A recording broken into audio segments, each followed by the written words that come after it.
आज की जो स्टोरी होने वाली है वो वियतनाम और अमेरिका की वार से रिलेटेड होने वाली है। इस वार में कुछ ऐसा होता है जिसने सभी सोल्जर्स को हिलाकर रख दिया था।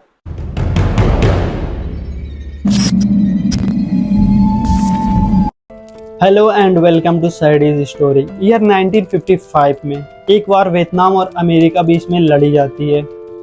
ये वार 1955 से लेकर 1975 तक यानी पूरे 20 सालों तक चली थी।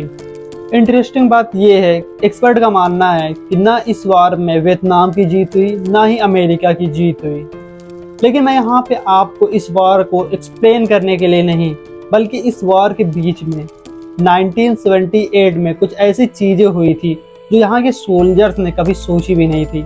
अमेरिका शुरू से ही पावरफुल देश रह चुका है, इसीलिए वियतनाम के सोल्जर में इतनी हिम्मत नहीं थी कि अमेरिकन सोल्जर्स का वो सामने से सामना कर सकें। इसीलिए वियतनाम सोल्जर्स ने बहुत सारी टनल बनाई हुई थी जिससे वो उनके ऊपर अटैक करते हैं एंड आकर वापस से उसी टनल में छुप जाते थे।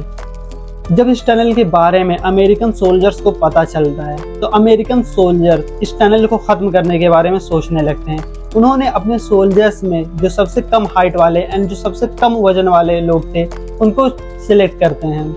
अब आते हैं कहानी के मेन पार्ट पे। 1968 में जिस टाइम वार चल रही होती है, अमेरिकन सोल्जर्स के 12 सैनिक यानी 12 सैनिक जो पेट्रोलिंग का काम कर रहे होते हैं वो अपने बेस कैंप से मात्र 2 से 3 किलोमीटर की दूरी पे होते हैं। वो जंगलों से होते हुए अपने बेस कैंप की तरफ बढ़ रहे होते हैं। तभी जंगलों से उनको फायरिंग होने की आवाज़ आती है। तभी जो सोल्जर सबसे पीछे होता उसको झाड़ियों से कुछ हलचल होने की आवाज़ आती है। उस तरफ सोल्जर फायरिंग करना स्टार्ट कर देता है, लेकिन जब वो देखता है कि झाड़ियों से 7 से 8 फुट का क्रिएचर बाहर आता है तो उन सब की फायरिंग रुक जाती है। वो सब एकदम शॉक्ड हो जाते हैं कि ये क्या चीज़ है। तभी वो क्रिएचर लंबी लंबी छलांगें मारता हुआ वियतनाम सोल्जर्स के पास जा पहुंचता है। जब वो क्रिएचर वियतनाम सोल्जर्स के पास पहुंचता है तो वियतनाम सोल्जर्स कुछ बोलते हैं और उसके बाद उस क्रिएचर पर फायरिंग करना स्टार्ट कर देते हैं। लेकिन बदकिस्मती से उस क्रिएचर पर फायरिंग का कोई भी असर नहीं हो रहा होता है। ये सब बातें अमेरिकन सोल्जर्स आकर अपने हेड को बताते हैं और उस जगह पर रिसर्च करने की परमिशन ले लेते हैं। जब अमेरिकन सोल्जर्स उस जगह पे जाते हैं तो वो देखते हैं कि वियतनाम सैनिकों को बीच से फाड़ दिया गया है एंड उनके जिस्म पे एक भी गोली के निशान नहीं होते हैं। ये देखकर अमेरिकन सोल्जर्स के चेहरे पे साफ साफ डर दिखाई देने लगता है। वो समझ जाते हैं कि ये काम उसी क्रिएचर का किया हुआ है। वहाँ से अमेरिकन सोल्जर्स लोकल लोगों के पास आ जाते हैं। वहाँ से जब वो पूछताछ करते हैं तो लोकल लोगों को कोई भी फर्क नहीं पड़ता है। उन्होंने बताया कि हम इस क्रिएचर को बहुत सालों से जानते हैं एंड इन पे कोई भी फर्क नहीं पड़ता है फायरिंग करने का। लेकिन ये जंगल के उस भाग में होते हैं जहाँ पे कोई भी इंसान आ जा नहीं सकता है। जब इन पे फायरिंग की जाती है तो ये पत्थरों से जवाब देते हैं, यानी उन पर पत्थर फेंकते हैं। एंड ये जो स्टोरी मैं आपको बता रहा हूँ वो उसी सोल्जर्स के बेटे ने रिवील की थी, लेकिन उसने अपने डैड का नाम और अपना नाम नहीं रिवील किया। उसके डैड जब भी ये स्टोरी किसी को सुनाते तो उनके फेस पे एक अजीब सा डर दिखाई देता था। एक बार इस लड़के के डैड एंड उनके 2 साथी टनल के अंदर जाते हैं ये चीज़ देखने के लिए कि आखिर टनल में क्या है ऐसा। वो लोग टनल के अंदर जाते रहते हैं। उनको ऐसा लगता है कि दुश्मन देश यानी वियतनाम के लोग वहाँ पर घात लगाए बैठे होंगे और अभी इनको मार दिया जाएगा।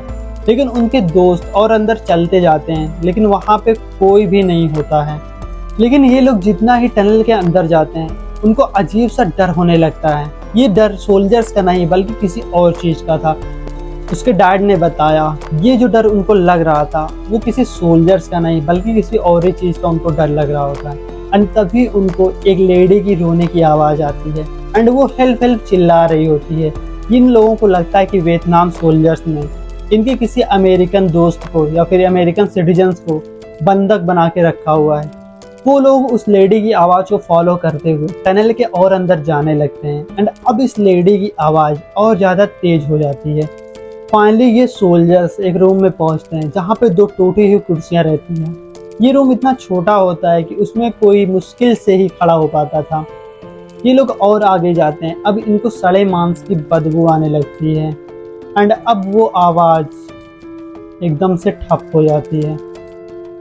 ये लोग और आगे जाते हैं तो उनको वियतनाम के सोल्जर्स की डेड बॉडीज मिलती हैं एंड उसी डेड बॉडीज में एक डेड बॉडी लेडी की भी होती है। उनको ये समझ में नहीं आ रहा होता है कि अचानक से वो आवाज़ क्यों बंद हो गई। उन लोगों ने फैसला किया कि अब वो वहाँ से वापस जाएंगे। वो लोग जैसे ही वहाँ से वापस होने लगते हैं, उस लेडी की रोने की और चिल्लाने की फिर से आवाज़ आने लगती है। अब इन सब के होश उड़ जाते हैं। जिस लेडी को अभी ये लोग मरा हुआ देख के आए हैं, वो लेडी आखिर में कैसे इनको बुला सकती है। ये लोग एक दूसरे का चेहरा देखने लगते हैं एंड ये लोग काफ़ी ज़्यादा डर भी जाते हैं। ये लोग ऊपर जाने का फैसला कर लेते हैं एंड जो इस लड़के का डैड होते हैं वो बार बार अपने नीचे देखते रहते हैं। उनको ऐसा लगने लगता है कि उस लेडी की रोने की और चिल्लाने की आवाज़ बिल्कुल अब उनके बगल से आने लगती है। ये लोग बड़ी मुश्किल से उस टनल से निकलकर बाहर आ जाते हैं एंड जब इसके डैड इस कहानी को किसी को भी सुनाते हैं तो उनकी रूह कांप जाती है। उनको ऐसा लगता है कि वो चीज़ आज भी उनके दिल में कहीं ना कहीं डर बना के रखी है। उन्होंने वहाँ पे क्या क्या देखा ये तो उन्होंने कभी भी साफ साफ नहीं बताया। उन्होंने सिर्फ इतना ही बताया कि वहाँ पे कुछ वियतनामी सोल्जर्स की डेड बॉडीज पड़ी हुई थी और वहीं से एक लेडी की आवाज़ आ रही होती है जो कि मर चुकी होती है। उस लड़के के डैड ने उस रूम को डिस्क्राइब करते हुए बताया कि उस रूम का लुक इतना भयंकर था कि वहाँ पे जाने के बाद कोई भी इंसान डर सकता था। और ये कहानी यहीं पे ख़त्म हो जाती है। आपको ये स्टोरी कैसी लगी कमेंट बॉक्स में ज़रूर बताना एंड अगर वीडियो पसंद आई तो एक लाइक कर देना, चैनल पर नए हो तो सब्सक्राइब कर देना। मिलते हैं ऐसे ही हॉरर एंड मिस्ट्री से भरे हुए वीडियो में, तब तक के लिए